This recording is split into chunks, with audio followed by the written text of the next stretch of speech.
자, 우리 보니까 이 자리에 모셔놓고 보니까 생각나는 게 2016년인가? 그때 우리 한경에서 주최한, 그죠? 모바일 컨퍼런스, 모바일 프론티어 컨퍼런스. 네. 여기서 만났었죠. 그때 제 앞에 연사하셨던 것 같아요. 제가 연사였고. 네. 두 번째. 네, 맞습니다. 그때 이제 마주쳤었던 네. 거예요. 그죠? 그때 무슨 주제로 강의하셨어요? 제가 그 당시에는 포스코라는 기업에 네. 경제연구소에 소속되어 있었기 때문에 네. 이 제조업의 디지털 전환과 관련된 맞아요. 연구 결과를 발표를 했었죠. 네. 아마 그때 제가 정확한 건 아니지만 2016년이었던 것 같아요. 16년 정도. 네. 4차 산업혁명 네. 한참 이슈되기 시작했을 때. 그때 이제 디지털 대전환을 제조업 영역에서 네. 발제를 하셨었고, 저는 뭐 그때 하셨죠? 네. 블록체인을 주제로 그때부터 발제를 했었던 것으로 기억을 합니다. 그때 인연이 돼서 이렇게 지금까지 만나 뵙고 있는데, 그때 예사롭지 않았어요. 눈빛이. 예사롭지 않았습니다. 네. 당신도 예사롭지 않았어요. 네, 그래서 이렇게 많이 우리 만나고 있는데, 요즘 어떻게 지내세요? 요즘 이제 오늘 또 소개드릴 책을 또 탈고를 하고 또 이렇게 시장에 내놓다 보니까 예. 아무래도 뭐 내 자식을 내놓은 느낌, 예. 이렇게 아티스트들이 자기 음반을 내고 나서 네. 어떤 그런 기대하는 느낌들을 또 처음으로 경험하게 되니까 그래요? 네, 이런 측면들이 있고요. 또 다양한 또 연구 활동, 그리고 최근에 이 디지털 기술이 너무나 우리 삶에 큰 영향을 끼치다 보니까 여러 곳에서 다양한 해석들을 제가 좀 해드려야겠다. 이제 열심히 이런저런 또 연구들을 진행하고 있습니다. 그렇군요. 책을 발간하면서 그게 잘 나가는지 그런 애지중지하는 그런 마음 저도 충분히 이해할 것 같습니다. 어쨌든 이렇게 책을 쓰셨는데 이 저자를 여러분들이 만나시는 순간이기 때문에 자기소개를 좀 여쭤보려고 합니다. 자기소개를 우리 공식 코너죠. 삼행시로 여쭤보겠습니다. 제가 먼저 네. 이름 하나를 부르면 네. 삼행시로 대답을 해주세요. 제가 삼행시 어제 좀 준비하라고 하셔가지고 네. 밤에 누워가지고 좀 생각을 했는데 네. 아무래도 제 이름이 삼행시가 잘 안 나오더라고요. 안 나와요? 네. 그래서 약간 이제 그 경상도 사투리 느낌으로 한번. 좋습니다. 네. 네, 아주 좋습니다. 네. 할게요. 해보겠습니다. 자, 금방 알려드리겠습니다. 상, 상상도 못할 세계가 펼쳐지고 있습니다. 윤. 연구 많이 했습니다. 네. 네, 이 정도. 박수가 나와야 될 것 같은데. 자, 그러면 책을 기획하고 집필을 하셨는데 그렇게 된 어떤 계기가 있으세요? 아까 이제 김광석 실장님과도 처음 만났던 인연, 우리 2016년이었죠. 우리 사회가 이 4차 산업혁명이라고 하는 것에 주목하기 시작한 것이 15년, 16년 즈음이었어요. 그렇죠. 자, 그렇게 그 당시부터 이런 디지털 기술들이 우리 삶과 기업의 비즈니스에 큰 영향을 끼치기 시작하면서 제가 지난 이제 5년, 6년간 여러 영역에서 인공지능, 블록체인, 클라우드 컴퓨팅, 데이터 이런 것들이 어떤 영향을 끼치나 이렇게 연구를 하다가 이제 작년에 메타버스라는 단어가 또 세상에 그렇죠. 크게 이슈가 됐죠. 근데 메타버스가 새롭게 등장한 개념은 아니거든요. 기존의 이 디지털 기술들이 융합하는 과정에서 이 가상 세계를 어떻게 활용하는 데 대한 얘기이기 때문에 기존에 존재하던 기술들이 이제 막 사람들이 적극적으로 활용하기 시작했다라고 보는 정도가 맞을 것 같은데요. 작년에 이 메타버스가 이슈가 되면서 또 여기저기서 찾아주시더라고요. 메타버스에 대한 좀 강연을 해달라, 설명을 해달라.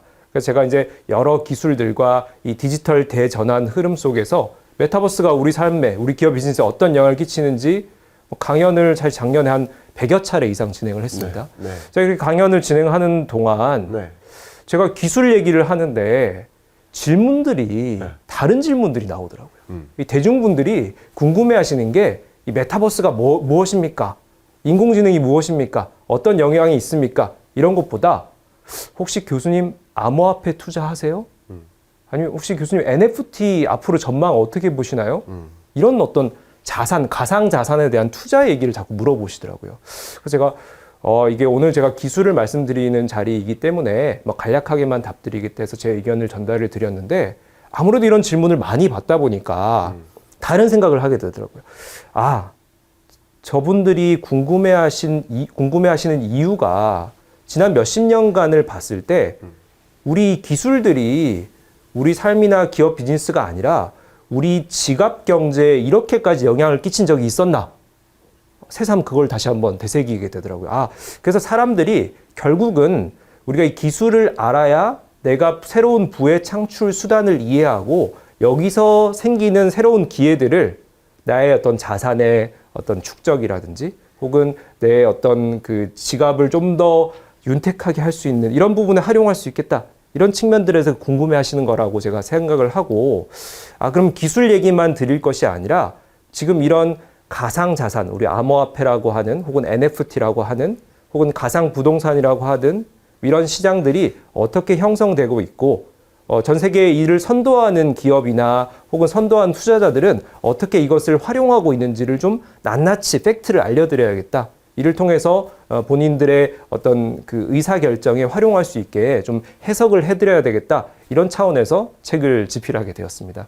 실제 지금 교수님 말씀하는 중에 저도 느낀 게 매출액 상위 10대 자동차 기업들의 시가총액을 다 더해도 테슬라 한 대의 시가총액보다 안 돼요. 그러면 이 매출액이나 수익성 면에서는 비교도 안 될 텐데 왜 시가총액은 이 10개 기업을 합해도 그 이상을 뛰어넘을까? 그것은 바로 기술에 있다. 결국 기술이 시가총액을 이끌어간다. 주가를 이끌어간다. 그런데 우리가 주목을 해본다면 말씀하신 것처럼 재테크라는 측면에서 투자라는 관점에서도 이 부상하는 기술, 미래 기술을 우리가 눈여겨봐야 되겠다. 이런 생각을 하게 되는데 그런 중요한 내용들이 많이 담겨 있는 책을 발간하신 거네요. 그죠? 네, 그렇습니다. 이게 많은 분들이 궁금해하시는 분들을 좀 이렇게 해결을 해드리기 위한 책을 집필하게 됐습니다. 자, 그러면 이제 본격적으로 책 내용에 들어가 보려고 하는데요. 책 내용에서 제가 가장 궁금했던 그 큰 키워드가 메타 리치의 시대가 온다라고 표현을 하셨단 말이죠. 왜 그렇습니까? 메타 리치라고 하는 단어를 제가 이제 만들게 되었는데요. 앞서 네. 말씀드린 그 책 집필 이유에서 설명을 간단히 드렸지만은 이게 메타라고 하는 우리 메타버스라고도 하기도 하고 우리가 메타 트랜스포메이션이라고 얘기를 합니다. 뭐냐면은 이 가상 세계를 적극적으로 활용하는 이 계층들 늘어나고 있다라는 것이죠. 기업이 경영 관점에서 이 비즈니스를 가상 세계에서 여러 다양한 서비스들을 개척하는 기업들도 있고요. 혹은 이 가상 세계에서 활용될 수 있는 가상 자산에 투자하는 개인들과 이 투자 기관들도 늘어나고 있습니다. 대표적으로 암호화폐가 지난 우리 몇 년간 열풍을 지금 만들어내고 있는 것과 같이 최근엔 NFT라고 하는 우리 그림 파일 하나가 800억대에 거래되기도 하는 뉴스 여러분들 아마 접해 보셨을 겁니다. 이런 시대가 점차 확대되고 있다. 이것을 우리가 이제 어떤 투자 기회로도 좀 찾아볼 수 있다. 이 기술의 변화를 남의 얘기가 아니라 내가 이 세상에 들어가서 뭔가 비즈니스든 투자든 혹은 나의 일상생활을 윤택하게 만드는 부분이든 내가 직접적으로 들어가서 내가 활용하기 위해서는 이 변화를 알아야 된다는 것이죠. 그래서 제가 지난 짧게는 2, 3년간 혹은 길게는 한 10여 년간의 이 메타 세상으로의 변화를 담게 되었고 여기서 이제 수익을 창출하는 기업들 그리고 개인 투자자들의 얘기를 담았기 때문에 이들을 뭐라고 칭할까? 메타 리치라고 칭하게 된 것이죠. 네. 그렇군요. 이 메타 리치의 시대 책을 쭉 열어보니까 특히 인트로 부분에 페이스북이 메타로 사명을 바꾼 그 계기, 그 사명 바꾸지 않았습니까? 네. 그 배경이 특별히 있다라고 설명을 쭉 해놨더라고요. 우리 구독자 여러분께 왜 그런 배경이 실제 연출되게 됐는지 설명 한번 해주시겠습니까? 네, 2021년 9월에 페이스북으로 알고 계신 이 기업이 메타라는 이름으로 기업을 개명을 했습니다. 네.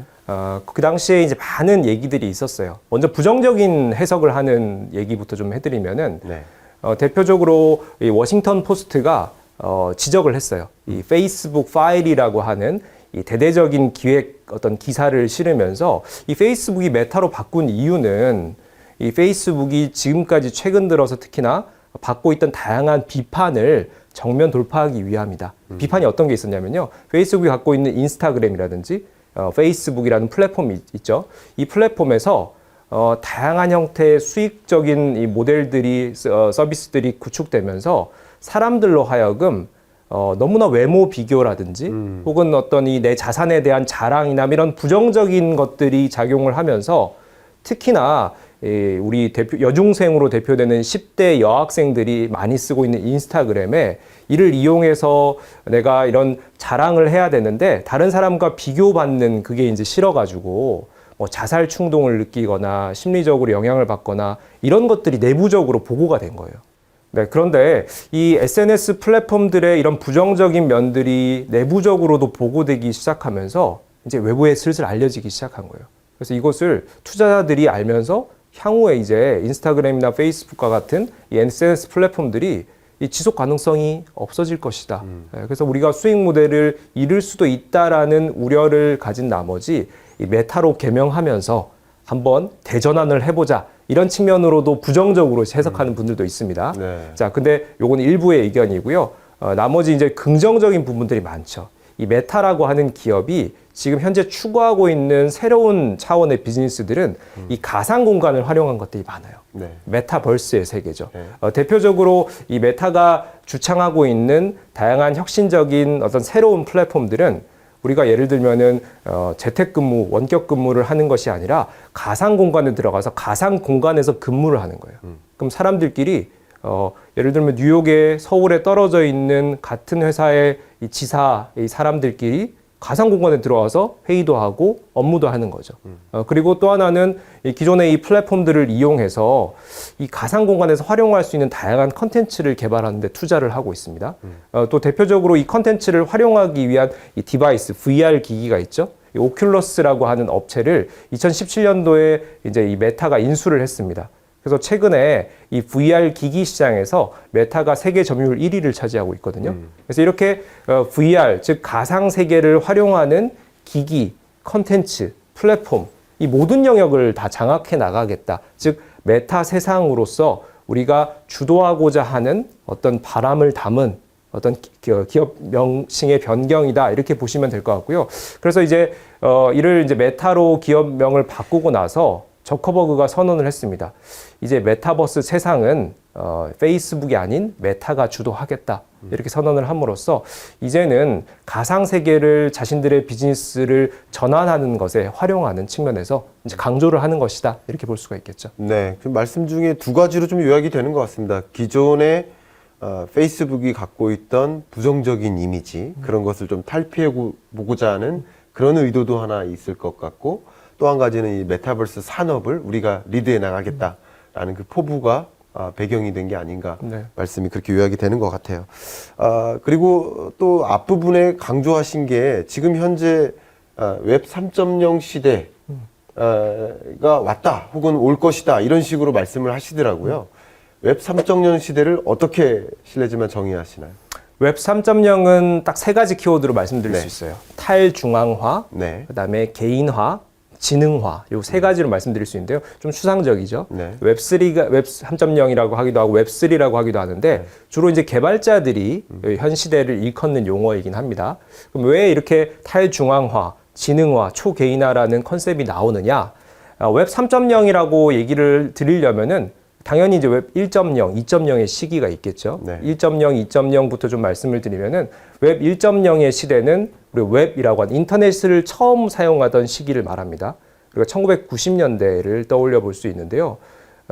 인터넷이라고 하는 것이 1990년대 우리가 이제 사용하기 시작을 했죠. 그 당시만 해도 일부 정보 제공을 하는 이 정보 제공자들의 일방적인 정보를 우리가 받아들이는 것이 소비자들의 역할이었죠.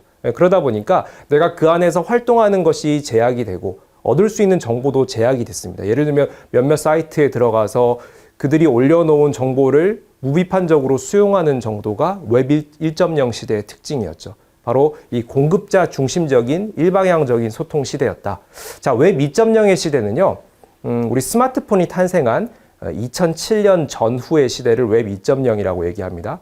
웹 2.0의 대표적인 이 변화로 이 스마트폰, 그 다음에 SNS를 들 수가 있는데요. 이 스마트폰과 SNS가 만난 2007년 전후로 완전히 우리 인류가 바뀌어 버렸어요.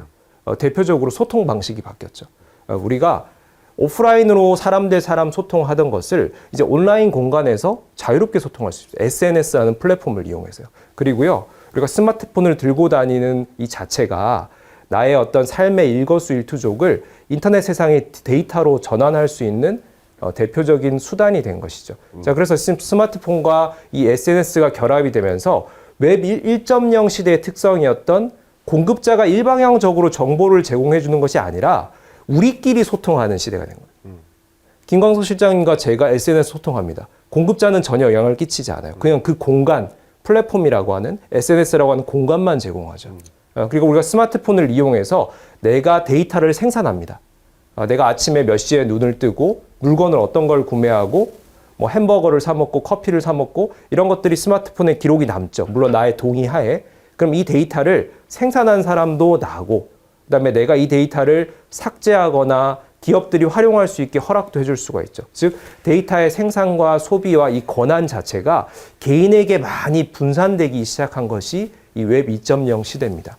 자, 그럼 웹 3.0은 무엇이냐? 한 걸음 더 진화하는 거예요. 웹 3.0의 가장 첫 번째 말씀드렸던 것이 탈중앙화라는 특성입니다.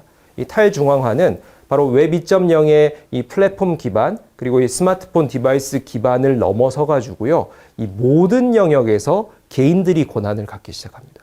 대표적인 기술이 있죠. 이를 가능하게 한 기술이 2009년 발표된 우리 사토시 나카모토 교수의 이 비트코인이라고 하는 즉 블록체인이라고 하는 기술, 이 논문을 발표한 사토시 나카모토가 지금 어디 있는지 사라졌어요. 네, 근데 이 사람이 2009년 이 블록체인 기술의 개념을 논문으로 발표하면서 이 블록체인 기술이 모든 영역에 영향을 끼치기 시작한 것이 바로 2010년대고요. 이 블록체인 기술이 웹 3.0에 대표적으로 영향을 끼치는 기술입니다. 이것이 바로 우리 모든 권한을 중앙 집중화된 형식이 아니라 이 개인들이 권한을 분산시켜서 가져가고요. 플랫폼도 주도적인 플랫폼 몇몇이 완전히 독과점을 형성하는 웹 2.0 시대를 넘어서서 이 작은 단위의 플랫폼들이 상호 운용되는 형태, 이런 것들이 이제 기술적으로 구현이 가능하다라는 부분이고요. 자, 이 과정에서 개인의 권한이 올라가면은 내가 데이터를 생산하고 어떤 데이터를 활용해라 이런 것들을 내가 하나하나 설정을 할 수 있으면은 바로 초개인화라는 시대를 맞이할 수가 있죠. 내가 제공하는 데이터에 맞게 기업의 서비스를 요구할 수가 있고요. 이 과정에서 기업들은 좀 더 나은 서비스를 제공하기 위한 인공지능 기술이라든지 데이터 분석 기술을 이용해서 지능화라는 또 이런 또 새로운 기술들, 솔루션들을 많이 활용하게 되죠. 그래서 이렇게 권력이 분산되고 데이터의 생산을 하는 개인들의 권한이 커지고 그리고 좀 더 지능화되고 개인에 최적화되는 형태, 바로 웹 3.0 시대의 변화다. 전혀 달라지는 시대네. 네. 그럼 그렇게 전혀 달라지는 시대에 기업들은 어떻게 대응을 해야 될까요? 그렇게 대응하는 기업들, 웹 3.0 시대에 걸맞게 대응하는 기업, 그런 기업에 우리 재테크 관점에서도 투자 의사결정한다든가 또 기업인 여러분들이라면 내가 이렇게 달라진 시대에 어떻게 경영 전략을 꾀할까라는 그런 고민을 분명히 하실 거란 말이죠. 네. 어떻게 우리는 바라봐야 될까요? 네, 웹 3.0 시대를 대비하는 기업의 적응 노력을 저는 메타 트랜스포메이션, 우리가 디지털 트랜스포메이션이라고 지난 몇 년간 이 디지털 전환하는 이 과정을 설명을 했었는데요. 전 메타 시대를 대비하는 기업들, 메타 트랜스포메이션으로 표현을 합니다. 이 메타 트랜스포메이션을 적극적으로 지금 추진하는 기업들이 지금 생겨나기 시작했어요.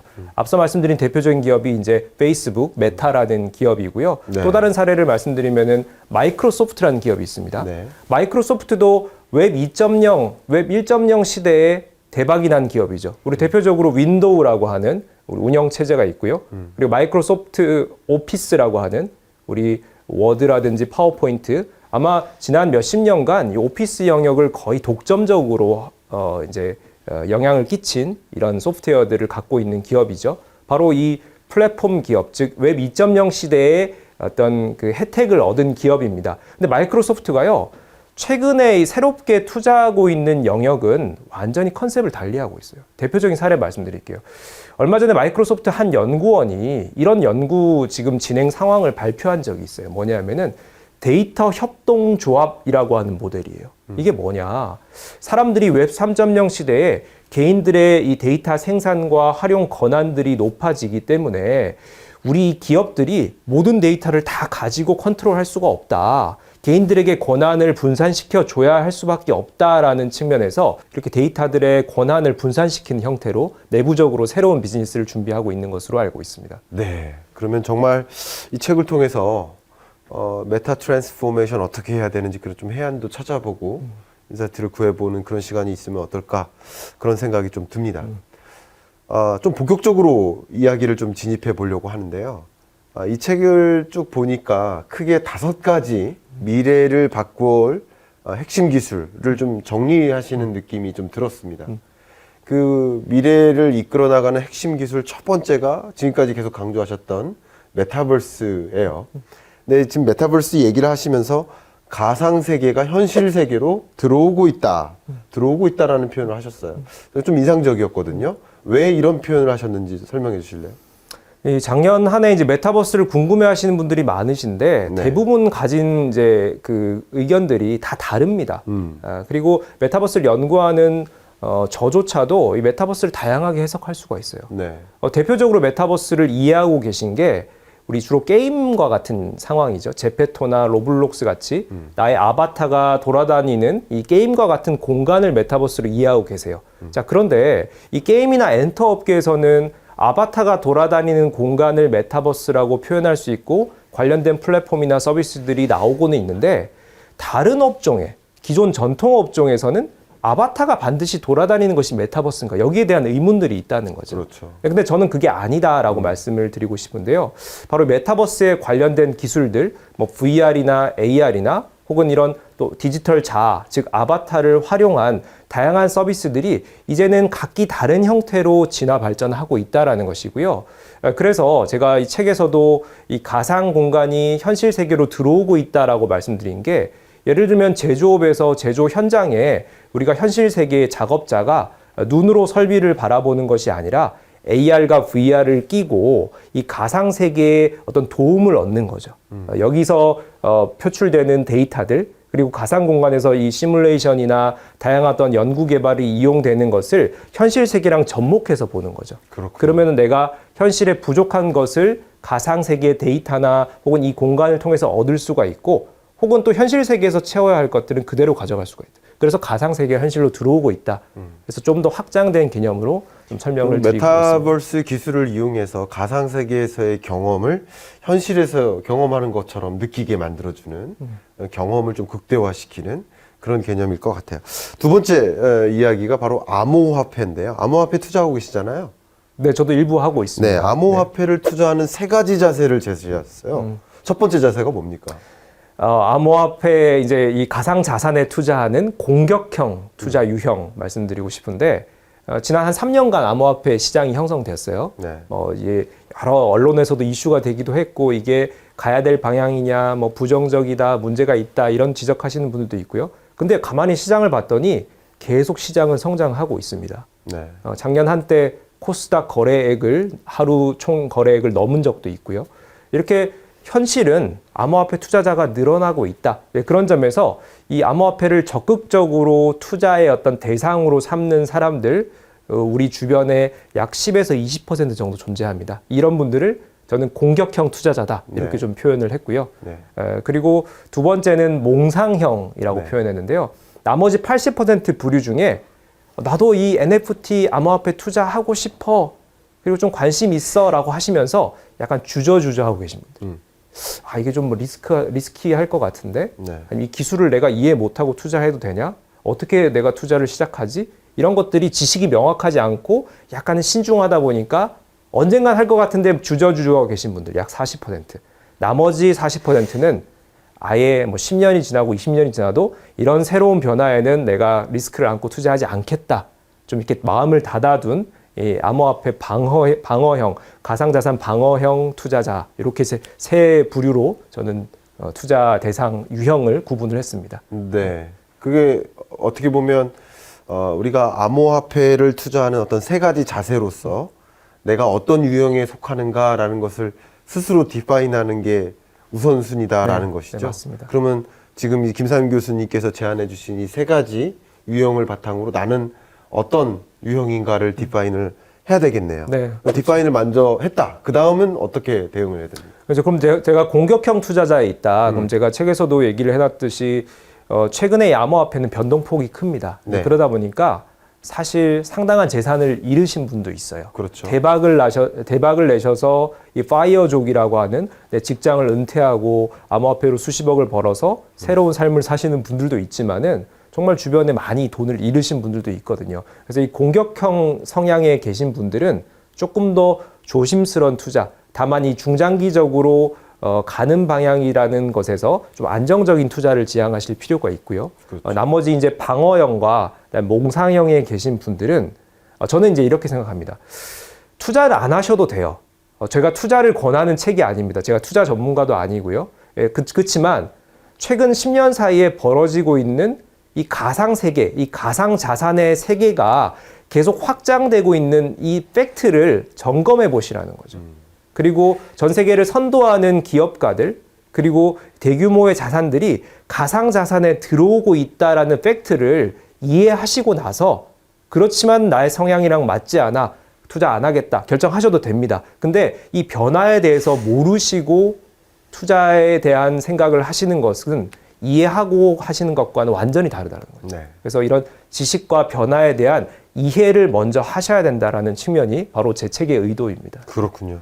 그 의도를 담아서 또 강조하고 있는 그 기술들이 크게는 뭐 NFT, 또 B2E, 가상 부동산 이런 영역도 많이 강조를 하고 계신 것 같아요. 네. 자, 그러면 이 메타버스나 이 밖에 이 5가지 영역에 해당하는 이 투자 대상들, 이런 투자 대상들은 새로운 투자 방식이라고 볼 수 있잖아요. 그런 면에서 어떤 측면에서는 좀 위험이 따르는 거 아니냐 하는 그런 여론도 사실 있습니다.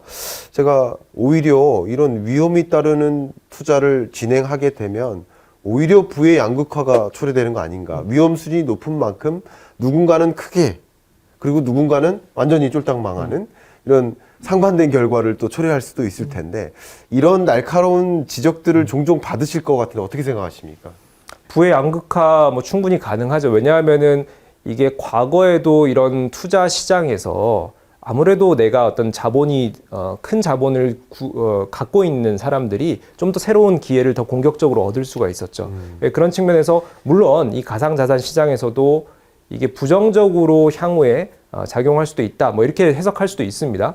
그렇지만 기본적으로 이게 기술의 원리는 이 블록체인이라고 하는 이 기술 기반의 다양한 자산들은 아주 소액 투자 혹은 또 지분 투자 이런 것들이 아주 투명하게 가능한 구조들로 형성되고 있다라는 거예요. 예를 들면은 하나의 기업에 투자할 때 내가 한 주를 살려면은 500만 원이 필요하다. 나는 100만 원만 투자하고 싶은데 못 하죠. 네. 근데 NFT나 암호화폐에서는 0.1, 0.01 단위로도 투자가 가능합니다. 바로 블록체인 기술이 기반이 되었기 때문이죠. 이런 측면에서 어찌 보면은 그와 반대되는 개념이죠. 소액 투자자라든지 혹은 어떤 투자의 기회가 오히려 더 평등해질 수 있다. 더 이렇게 다양한 사람들에게 혜택이 돌아가게 할 수 있다라는 부분이고요. 그런 측면에서 저는 이것이 사람들의 욕심이 들어가고 이런 여러 가지 또 이런 이기가 들어가는 부분들도 있겠지만은 근본적인 기술의 원리는 그 양극화를 해소하는 측면으로 작용할 수 있다. 이렇게 좀 해서 말씀을 드리고 싶습니다. 네. 말씀 듣다가 또 생각난 의문인데요. 사회적으로 보면 모두가 이런 영역의 투자에 관심을 갖고 있다기보다는 집중적으로 MZ세대들이 많이 투자 의사를 갖고 계신 것 같아요. 근데 어떻게 보면 MZ세대들은 그런 가상자산이나 코인이나 이런 투자에 또 메타버스 영역에 그 안에서 놀고 있으니까 그 안에서 투자 기회가 있겠다라고 생각할 수 있겠죠. 근데 상대적으로 기성세대라고 할까요? 그들은 이런 모습들을 굉장히 불편하게 생각하고 바람직하지 않은 투자 방식이다라고 또 폄하하기까지 하고 있습니다. 이런 어떤 사회적인 분위기에 대해서 교수님은 어떤 입장이신지 좀 의견을 들어보고 싶어요. 네, 이제 격차가 존재하죠. 우리가 이 지난 20년간의 디지털 격차라고 이것을 표현을 했죠. 우리 이제 시니어분들이 키오스크 사용 못 하셔가지고 햄버거 주문 못 하시는 상황들, 바로 이 디지털 격차가 존재했다라는 것이죠. 근데 최근에 벌어지고 있는 메타 세상으로 변화, 메타버스에 우리가 10대 친구들은 거기서 돈을 막 벌고 친구들을 사귀는데 70대, 80대 어르신분들은 메타버스를 아예 접속조차 하지 않으세요. 세상이 완전히 단절되어 있는 거죠. 이런 측면들 사회적으로 문제가 생길 수가 있고요. 이런 부분에 대한 것도 우리가 함께 고민을 해야 되는데 자산 시장도 마찬가지죠. 이 메타버스, 메타 세계에서 다양하게 통용되는 암호화폐, NFT 이런 영역들이 메타 세상 아예 들어가지도 않는 분들에게는 너무나 먼 얘기인 거죠. 그렇죠. 네, 그런 측면에서 이 세대 간의 격차 아주 심각한 문제로 이제 발생할 수 있다라는 부분이고요. 이제 시니어 분들께서는 사실 지금 이 시대 속도, 변화 속도가 너무 빠르기 때문에 본인들이 보수적인 투자 성향을 갖고 계시더라도 이 변화의 흐름을 어느 정도는 좀 쫓아가시고 이 어떤 새로운 기회들도 작게나마 좀 찾아보시는 노력이 좀 필요한 부분이 아닐까 저는 이제 그렇게 생각을 합니다. 네. 네. 교수님 말씀을 쭉 듣다 보니까 결과적으로 이 책에서 전달하고자 하는 메시지, 그러니까 그리고 교수님 갖고 계신 그 의견 혹은 철학 이런 것들이 그냥 변화하는 세상을 좀 알아라. 알고 투자 의사결정을 하든 안 하든 스스로 의사결정을 판단할 수 있는 능력을 갖춰라. 그러는데 이 의견들, 인사이트가 도움이 되지 않을까 저는 그런 생각을 하게 됐습니다. 네. 자, 지금 이야기 계속 듣다 보니까 그냥 책에서 밝혀져 있는 뭐 주로 집중적으로 말씀하신 그 내용도 있겠지만 생각을 한번 듣고 싶습니다. 세상이 그동안 대략 한 5년, 10년 동안 어떻게 변해왔다라고 정의 내리고 싶으세요? 뭐 디지털 영역만 좀 포커스해서 말씀을 드리면은 우리가 2000년대 초반까지만 해도 이 디지털을 그냥 이용하는 어떤 내 삶에 내가 이 현실 세계에서 뭔가를 할 때 조금 더 정보를 빨리 얻거나 아니 조금 더 편리하게 뭔가를 하기 위한 수단이었어요. 그렇군요. 네, 그런데 2010년대에 들어와서 뭔가 이 디지털 세계에서 사람들과 소통하고 뭔가 경제 활동도 하고 슬슬 시작하게 된 거죠. 근데 2020년대 이 메타의 세상에서는요, 아예 디지털 공간을 우리가 들어갑니다. 들어가서 그 안에서 완전히 이 온라인 세계, 가상 세계에서 경제 활동과 이 소통 활동이 종결되기까지 해요. 현실 세계에 뭔가 수단으로 활용하는 것이 아니라 완전히 그 세상에 들어가서 그 업무가 그 소통이 그 경제 활동 자체가 A부터 Z까지 끝나는 경우들도 있다라는 거예요. 특히나 이제 MZ 세대들이 이제 그런 영향을 더 키워가고 있는 부분들이 있고요. 그렇군요. 이 세상이 그렇게 변화해 왔다면 또 앞으로는 어떻게 변화할 것이다라는 생각을 계속 하시면서 사실 것 같아요. 저도 하루 종일 고민하는 게 앞으로 세상은 어떻게 갈까? 경제적으로, 기술적으로 여러 가지 면에서 어떻게 바뀌어 나갈까? 저는 이런 고민을 항상 하면서 하실 텐데 마찬가지이실 것 같아요. 자, 그러면서 앞으로의 미래는 어떻게 또 갈 거라고 생각이 되세요? 앞으로 미래를 좀 얘기하려면은 사실 이 데이터라고 하는 걸 좀 초점을 맞출 필요가 있는데요. 우리가 이 가상 공간의 활용도가 높아지면 높아질수록 이 모든 것이 데이터로 존재합니다. 네. 내가 아바타로 돌아다니는 이 여러 가지 활동들이 모든 것이 다 데이터죠. 아바타 자체도 데이터입니다. 그렇죠. 그럼 이 데이터의 활용도가 점점 더 높아진다라고 하는 것은 기업들에게는 새로운 기회가 있어요. 사람들이 나의 흔적들을 남겨놔요. 내가 좋아하는 것들을 남겨놔요.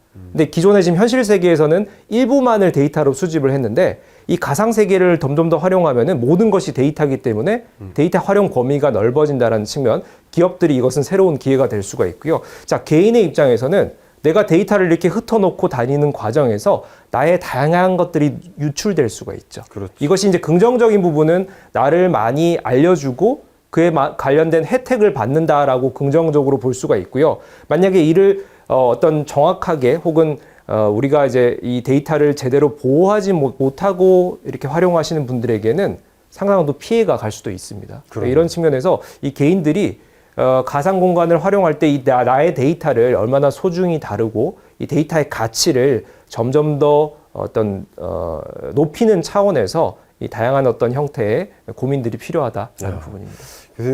교수님께 무슨 질문을 드리면 어떻게 될 것 같습니까? 하면 어떻게 될 것 같다. 그리고 어떻게 해야 되는 데까지. 어떻게 보면 그 상황을 분석하는 데 멈추는 게 아니라 현실적인 조언까지 항상 맞물려서 말씀해 주시는 그런 것을 제가 개인적으로 느끼고 있거든요. 지금 말씀을 제가 제 언어로 요약을 해 본다면 그런 것 같아요. 지금까지의 변화는 이제 고디지털이다. 디지털로 가고 있는 모습이었다. 근데 최근에 어떻게 바뀌었느냐? 비디지털. 그냥 나 자체가 디지털 세상으로 바뀐 것이다. 앞으로는 어떻게 될 것 같냐? 데이터 경제다. 이렇게 말씀하시는 것 같아요. 결국 누가 데이터를 잘 매니지하고 그걸 가지고 차별화된 서비스를 제공할 것이냐. 여기에 경쟁력이 달려 있는 것 같고 우리들이 심지어 이 5가지 핵심 기술에 직접 투자하는 그 방식이 아니고도 주식 투자를 한다 하더라도 그런 기업에 우리가 먼저 투자를 해야 되지 않나 하는 생각을 갖고 계신다면 뭐 큰 틀림이 없지 않나 이런 생각을 하게 됩니다. 시청자 여러분께 꼭 요것만큼은 얘기하고 싶다. 나 요 얘기 안 하면 오늘 잠 잘 못 잘 것 같다. 당부하고 싶은 말씀 한 말씀 해주세요. 뭐 당부라기보다는 제 경험을 좀 말씀드리고 싶은데요. 네. 제가 작년 어느 시점에 오큘러스2라고 하는 아까 소개드린 메타라는 기업의 이 VR 장비를 구입을 했습니다. 네. 이제 해외 직구로 해가지고 한 4, 50만 원 정도 뭐 그렇게 비싸지도 않습니다. 요즘 구입을 했는데 제가 요즘 주말마다 이제 운동이 부족하다 보니까 집에 거실에 이렇게 공간을 만들어가지고 이 VR 가상 세계 속에서 탁구를 칩니다. 네. 그러면 이제 해외 탁구 유저들과 만나가지고 가상 공간에서 탁구를 치는 거죠. 탁구를 제가 한참 치다가 땀을 좀 뻘뻘 흘리고 이제 빠이 하고 이제 나가려고 하는데 제가 몇 번 사고가 날 뻔했어요. 네. 뭐냐면은 이 탁구채라고 되는 요 손에 끼우는 것을 가상 세계 탁구대가 있었잖아요. 거기 위에 놓고 가려고 한 거예요. 넘어질 뻔한 거죠. 그렇죠. 그게 무슨 말이냐? 제가 이런 분야를 연구하고 있는 사람이지만 저도 착각 속에 빠진 거예요. 그렇네요. 가상 세계의 이 탁구장이 현실 세계 탁구장 같이 느껴진 거죠. 그렇네요. 30분 집중하다 보니까. 그래서 이런 경험들을 제가 매 주말마다 하다 보니까 향후에 많은 기업들이 가상 세계 컨텐츠나 디바이스에 더 투자를 하게 되면은 정말 많은 분들이 이런 가상 경험을 현실 경험을 대체하거나 혹은 이것을 착각할 만큼의 효과를 낼 수 있겠다. 즉 가상 공간, 가상 경험을 활용하는 여러 영역들이 늘어날 수밖에 없겠다라는 걸 저도 체감을 하고 있고요. 그래서 저는 이제 시청자분들께 드리고 싶은 말씀은 이런 가상 경제, 뭐 메타버스, 뭐 이런 여러 가지 가상 세계의 경험을 직접 한번 해보시라는 거죠. 예. 주로 제페토나 로블록스 얘기하지만 10대들 타겟입니다. 그게 아니라 나의 나이에 맞는 내가 좋아할 만한 이런 서비스들이 출시가 되면은 직접 한번 경험을 해보시고 이게 향후에 가는 방향이 되겠구나 하는 것을 체험을 통해서 이해하신다라면은 훨씬 더 이런 가상 경제로의 흐름을 좀 더 명확하게 받아들일 수 있는 어떤 그런 자세가 생기지 않을까 생각을 합니다. 네, 메타 리치의 시대. 결국 이 메타 리치의 시대를 이끌어갈 핵심 기술들을 경험하셔라 라는 멋진 조언을 주신 것 같아요. 제가 갑자기 드는 생각이 지금 이렇게 만나서 대화를 막 나누고 있는데 내일이 되면 우리가 가상으로 만났는지 실제 만났는지 구분이 안 되는 그런 시대가 올 수도 있겠네요. 그렇죠. 그렇죠. 그렇겠죠. 마치 이런 것 같아요. 우리 단톡방에서 얘기 막 시끄럽게 떠들잖아요. 그러면 거기 언젠가 이게 단톡방에서 얘기한 건지 우리가 만나서 얘기한 건지 전화로 이야기한 건지 가끔 기억이 안 날 때가 있어요. 마치 그런 것처럼 가상과 현실의 경계가 계속 허물어져 가는 그런 시대에 우리가 놓이지 않을까. 그렇기 때문에 우리는 먼저 경험을 함으로써 메타 리치의 시대에 걸맞게 우리가 정말 말 그대로 리치로 갈 수 있도록 하는데 기본적인 그런 조언이 아닌가 생각이 됩니다. 자, 김광석이 생각하는 김상윤. 저는 김상윤이라는 단어를 딱 떠올릴 때 이 단어 외에는 사실은 먼저 등장하는 게 없었어요. 바로 융합 멘토다. 어떻게 생각하십니까? 제가 생각하는 김상윤의 정의. 그 단어를 실장님이 한번 사석에서 한번 전해 주셨던 것 같아요. 그렇죠. 김상윤 교수는 융합 멘토가 딱 어울린다고. 네. 그래서 저도 그때부터 받아들이기 시작했고요. 그랬고요. 융합이라고 하는 것이 뭐 기술과 우리 삶의 융합도 있겠지만은 다양한 사람들 간에 혹은 다양한 새로운 변화들 간에 이것을 잘 접목을 해서 우리 기존 거를 더 나아가게 하는 거죠. 이런 측면에서 제가 이런 융합적인 관점에서 많은 해석을 해드리고 설명을 해드리는 역할, 저도 제 책임이라고 생각을 하고 있습니다. 좋아요. 정말 이 커리어를 생각해봐도 그런데 이 포스코 경영연구원이라는 이제 제조업을 중심으로 한 그 산업 연구를 또 주도적으로 하시다가 또 하나금융그룹에 있는 또 금융 사이드에 또 핀테크를 비롯한 이 금융 서비스, 이 서비스업을 또 중심으로 한 디지털 트랜스포메이션을 많이 연구하셨고, 그러니까 산업과 기술 간의 어떤 융합되는 그 현장의 중심에 계속 있어 왔기 때문에 그런 이야기들을 잘 또 앞으로도 향후에도 계속 잘 갖고 가시면서 우리 많은 우리 구독자 여러분들께 멋있는 그런 인플루언싱 계속 영향력을 행사해 주시면 어떨까, 좋은 어떤 선한 영향력을 계속 보여주시면 어떨까 하는 그런 마음이 담긴 제 표현이었습니다. 자, 책을 통해 강력하게 전달하고 있는 메시지가 있으실 텐데요. 공식 질문입니다. 10단어 내로 책을 통해서 반드시 이런 메시지를 전달하고 싶다. 해주세요. 10단어로요. 네. 변화를 이해해야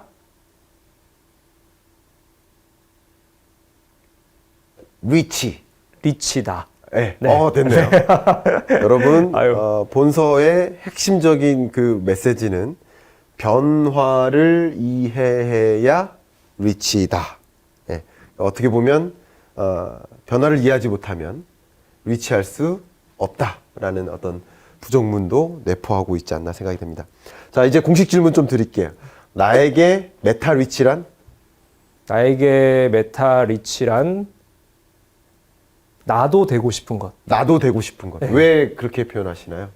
메타 리치는 제가 책에서도 표현했지만 이 기술로 인한 변화를 앞서 나가는 사람들의 얘기이기 때문에 저도 지금 현재 어떻게 돌아가고 있다, 이 기술로 인한 변화가 어떻게 된다를 설명을 드렸고 저도 여기 되고 싶은 그런 어떤 마음을 담은 책이죠. 그래서 그렇군요. 나도 되고 싶은 것 하면 여러분도 되고 싶지 않으시겠어요? 그렇네요. 네. 나도 되고 싶은 것, 여러분도 되고 싶은 것. 자, 공식 질문 또 나갑니다. 나에게 김광석이란 참 민망하네요. 김광석이란 멘토이자 친구. 네. 네, 어떨 때는 또 실장님이랑 또 편하게 또 서로 고민 상담도 하고 맥주 한잔 하는 사이기도 하고 또 어찌 보면은 워낙 또 저보다 활동을 많이 하시니까 활동하시는 거 보면서 저도 저런 거 좀 해봤으면 좋겠다. 그래서 조언도 얻고 또 방향을 따라가기도 하고 네, 그런 또 존재죠. 그렇게 말씀하시니까 제가 갑자기 떠오르는 게 저희 아파트에 이 공원이 붙어 있습니다. 그 공원을 가면 제가 개인적으로 굉장히 좋아하는 그 위치가 있어요. 공간이 하늘하고. 있죠. 네, 하늘하고 매우 가까운 위치인데 제가 야호동산이라고 저만 그렇게 부릅니다. 야호동산이 있는데 거기서 치맥을 했었던 게 갑자기 그렇죠. 떠오르네요. 네. 네. 갔더니 이미 치킨이랑 맥주를 딱 세팅을 해놓으셨더라고요. 네. 역시나 성격답게 세팅을 정말 철저하게 딱 해놓으셔가지고 그렇습니까? 맛있게 좋습니다. 먹었던 기억이 있습니다. 자, 세팅 열심히 해서 준비한 이 책인싸에 대해서 또 질문 드리고 싶어요. 네. 나에게 책인싸란? 함께 세상을 만들어가는 사람들이다. 함께 세상을 만들어가는 사람. 네. 왜 그렇게 정의를 하세요? 인싸라는 표현을 사람들이 다 좋은 의미로 쓰는데 저는 그렇게 긍정적으로 생각하지 않는 게 인싸, 그러니까 주류 리딩하는 세력들도 있고 아싸, 우리 아웃사이더라고 하죠. 바깥에서 또 이렇게 좀 관조하거나 또 도움을 주시는 분들이 있어요. 이 모두가 우리 세상을 또 발전시켜 나가는 거죠. 그런 측면에서 인싸가 특별히 특출난 사람들에게 아니라 세상을 함께 만들어 나가는 사람이다. 저는 그냥 그렇게 표현하고 싶습니다. 너무 좋은 말씀 감사합니다. 이렇게 긴 시간 김상현 교수님하고 대화를 나누면서 저도 많은 것들을 배웠고 또 생각하는 어떤 미래에 대한 뷰라든가 관점 이런 것들도 저도 많이 공부할 수 있는 그런 기회가 된 것 같습니다. 여러분들도 이 대담을 통해서 많은 인사이트 충분히 얻어가실 수 있는 그런 기회가 되셨기를 바라고요. 이만 마무리하도록 하겠습니다. 감사합니다.